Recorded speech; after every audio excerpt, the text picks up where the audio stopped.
So my name is Michael Shepard. This is Sean Scott, Sharon Joseph, Sai Pathuri, and Imelda Osamar.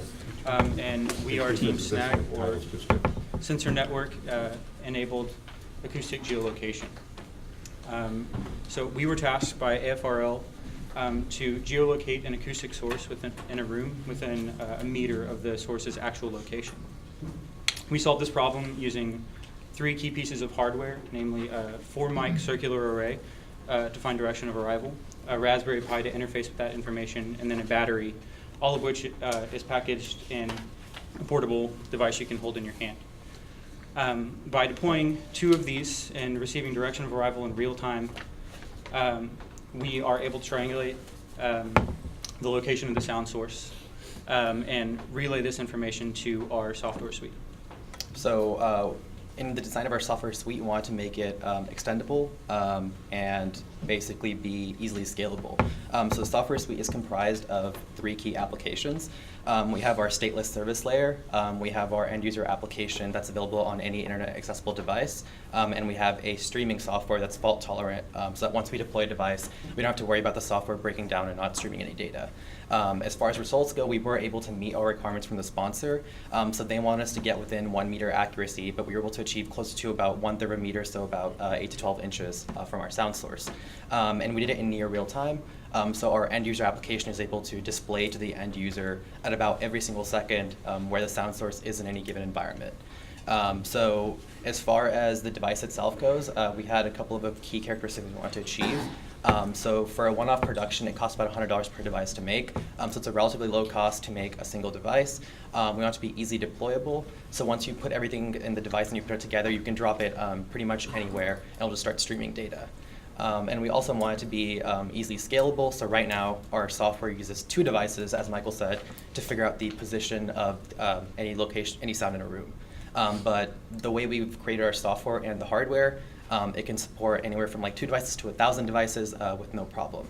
And finally, we wanted to take our pipeline and make it decoupled so that right now we can have one use case that our sponsor requested.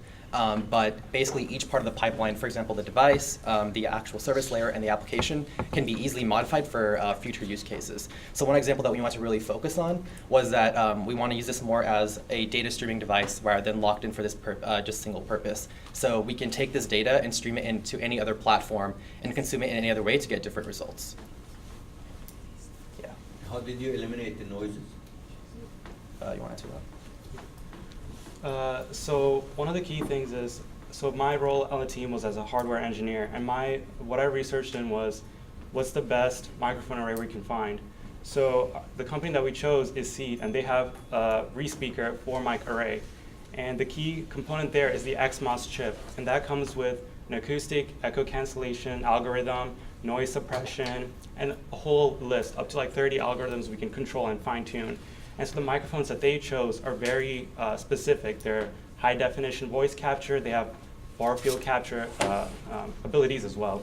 And due to the sensitivity and the SNR, we're able to get a high result, and it's able to take care of any noise that's in the room.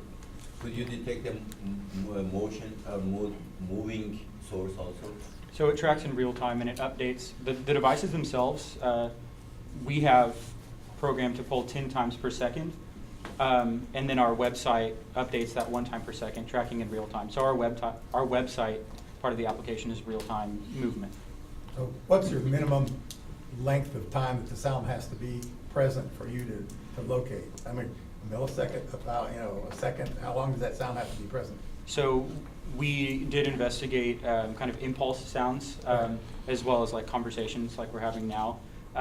With the scope of our project, we poll for about a second and have a time average window that we use to verify, this is the sound we want to focus on. But we could scale that given more time to better and better move towards like impulse Like a second, sounds. or the sound has to be available for about a second? Yes, sir. Okay. What were the range requirements that you had as set by the sponsor? So the sponsor initially just tasked us with like doing like a conference room size thing that you would have a meeting in. And so we currently guarantee within about 16 feet of the system is what we guarantee. No. Can you give me a comparison with what the current like rate of the range? And I know yours is 1 meter. What was the current? What was your improvement with the current numbers? Current two devices. So do you want to answer?